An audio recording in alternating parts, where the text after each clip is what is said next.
Yo, what's poppin', my people? It's your boy CTG, and I'm back at you guys with a very special UFC 5 video. Because in today's video, I'm going to be doing this video in response to one of the most asked questions in my comment section, as well as in my live streams, and that is how to deal with pressure fighters in UFC 5. Now, for those of you guys that have played UFC 5 online, whether it be in Quick Fight or in Ranked Championships, you guys know pressure fighting right now is the meta, just because of where the stamina system is, with where they're kind of making tweaks to it, but it's not quite where we really want it to be at. So that in turn makes pressure fighting more of a viable option right now with the current state of the game. So I wanted to break down this fight that I did have in online ranked championships and kind of give you guys some tools on how I deal with pressure fighters in UFC 5, and hopefully you guys can take these tools that I give you and implement them into your own game, so that way you guys have a much more enjoyable time in UFC 5, even against pressure fighters that just want to stay in your face all the time. So the first thing and tip that I want to give you guys is your choice of fighter. So here I'm going to be using Holly Holm. I'm right here in the red corner. I'm going up against an Amanda Nunes in the blue corner. Excuse me. And the reason why I chose Holly Holm against Amanda Nunes is because she does have a high chin stat. I believe she has 96 or 97 chin health. But she does have good boxing, does have nice quick lateral movement, and she has skirmisher. So if we need to be fighting off the back foot, that's really where Holly Holm specializes, even in real life. So your choice of fighter is really, really important when you're going up against somebody that is a pressure fighter. So without further ado, let's go ahead and jump into the fight itself. All right, here we go. As big a women's fight as we can put on paper. So the first thing I'm going to try to do here is try to stay in the center of the octagon as much as possible at the beginning of this round. Right there, we threw an oblique kick. Going down to the body, then back up to the head. Just trying to hit him with a high-low mix. Crack him with a nice two-piece.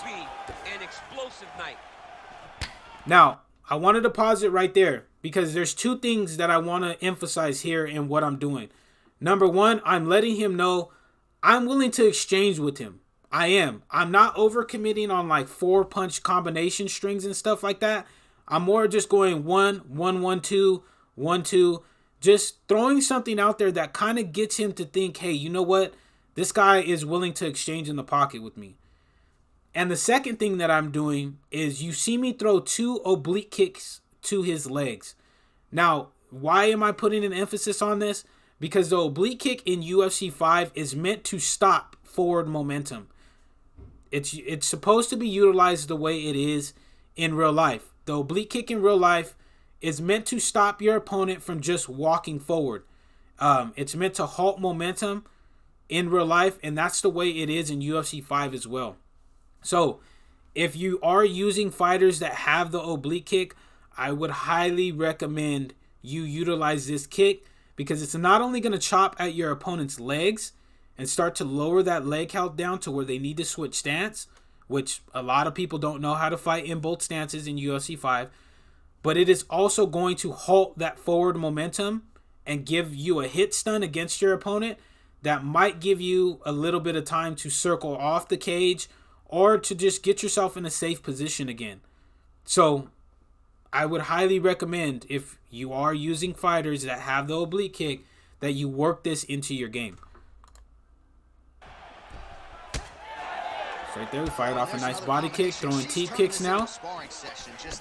And those teep kicks and front kicks are really going to be useful if I'm working the oblique kick as well.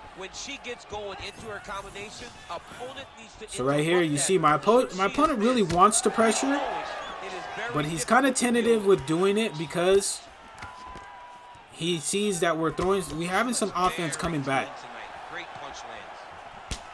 There's the oblique kick again. Nice body work. But I want you to notice what happened right here. When he was going down to the body, I'm not just backing straight up to the cage. That is a big mistake against pressure fighters. you're backing yourself up all the way to the cage.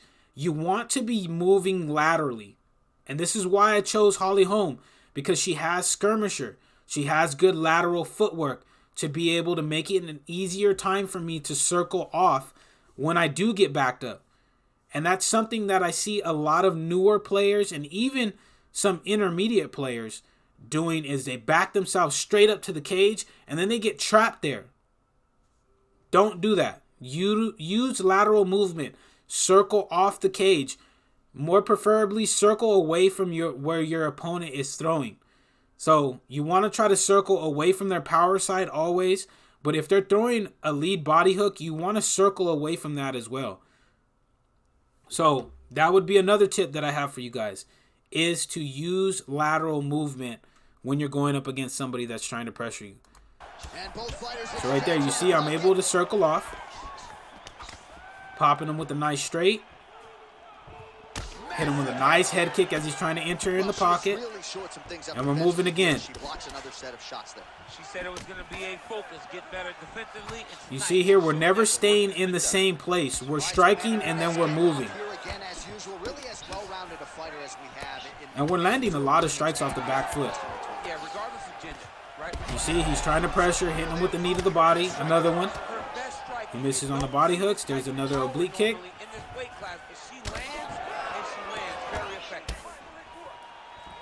So we're still just taking our time. We can't be rushing combinations. Now you see what I'm doing here? I'm throwing a lot to that body because I want his head to start to open up. What a lot of pressure fighters want to do in UFC 5 is they really want to get in a head striking war. They want to try to block break you. They want to throw a lot of strikes up to the head. So because that's their mindset, they're only concerned with strikes coming back to their block and to their head. So if you can create that high-low mix-up with throwing a lot of strikes to their body, it's going to really start to make them think. And that's what you want them to do. You want them to have to use their brains to beat you, not just use their instincts. Because pressure fighters are fighting instinctually. They're not really putting too much thought into what they're doing most of the time. Unless you're fighting up against like a Swiss Lebix or somebody, or a GOAT 1099, that those guys can pressure and think at the same time.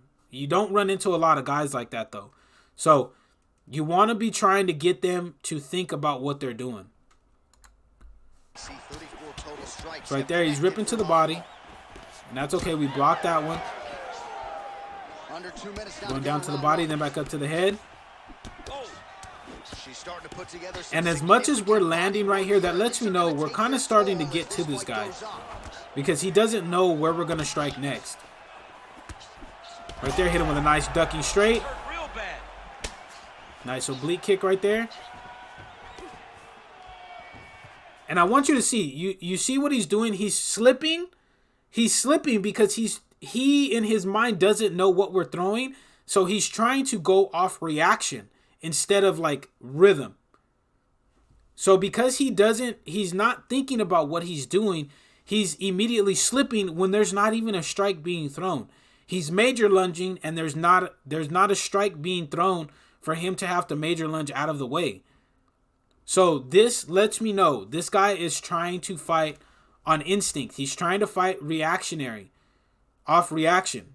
And that's not what we're giving him, and that's why he's looking a little goofy with what he's doing. So we're going to try to keep that going. Right there, nice mix-up, high-low. High-low again on the second combo. Now you see I'm not overcommitting on the body shots because all it's going to take is one uppercut from Amanda and we're going to be in trouble. Nunes jabs. Still working. See that hit stun that we got right there? That's what I was talking about earlier. Right there, nice straight off the block. She's done some pretty significant damage to her opponent. Absolutely. Hit him with a nice body kick to the open side. Hit him with a nice clean counter again. Your opponent doesn't really respond. Now you see he's applying pressure, but we're landing a lot of shots. Ooh, there was a nice clean counter. You guys do have to be aware that front kick can counter the oblique kick. So just be aware of that. So there at the end of the first round, we did a good job of not allowing him to trap us up against the cage. You guys are going to see here, we landed over 50% of our shots right there. And we worked it really, really nice. We never allowed him to get us in any compromising positions. And when we did back ourselves up, we circled off. So we're going to try to maintain this pace here in the second round. So here you see me moving laterally again. He blocks that kick low. So now that's going to open up shots to the head for us. Phaeton hit him with a nice lead hook because he dropped his block. Nice straight off the block to the body again. And now you see at the beginning of this round, because we mixed him up in the first round and are cracking those oblique kicks and working the body, he's now dropping his block instinctively because he's like, okay, I'm getting work to the body. I have to now drop my block in anticipation that my opponent is going to go down to the body. So now it's starting to open up them combinations to the head. And this is where we want him to be at. We want him to have to think. And that lets us know now with him dropping his block like that, he's having to think, which he didn't want to have to do going into this fight. He didn't want to have to think. So now we have him really right where we want him to be at. Here he's still launching off combinations. We're still working the body, then back up to the head. He's applying a lot more pressure. But that's okay. This is what we're expecting. Hit him right there with a clean jab straight off the missed kick. Crack him again right there. Sit him down. And now we have him in trouble. But notice how we're not overcommitting on the pressure ourselves. Nice body kick right there. As he tried to slip, when we knock him down. Now we're going for the finish here with Holly Holm.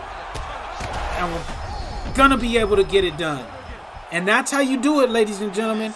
That is how you do it. That is how you counter pressure fighters in UFC 5 right there. You work your body, your head and body combinations. You keep yourself back off the cage. You don't overcommit to long combination strings. You just work. You touch here, you touch there. You land shots here, you land shots there. You get your opponent to feel uncomfortable with your reaction to the pressure. And then once you start to get them thinking, then that's when you create your openings to finish the fight like I just did right there. And he got himself in really a lot of trouble because he was trying to play reactionary like he did in the first round and got hit by a body kick to the open side and it stunned him and we knocked him down and finished the fight. But that's it for the video, guys. Hopefully you guys did enjoy this video and hopefully the things that I broke down in this fight as tools for you guys in the stand-up to help you guys counter pressure fighters, you're able to take into your own game and implement these so that way you don't struggle with guys like this and you can have, like I said, a much more enjoyable experience.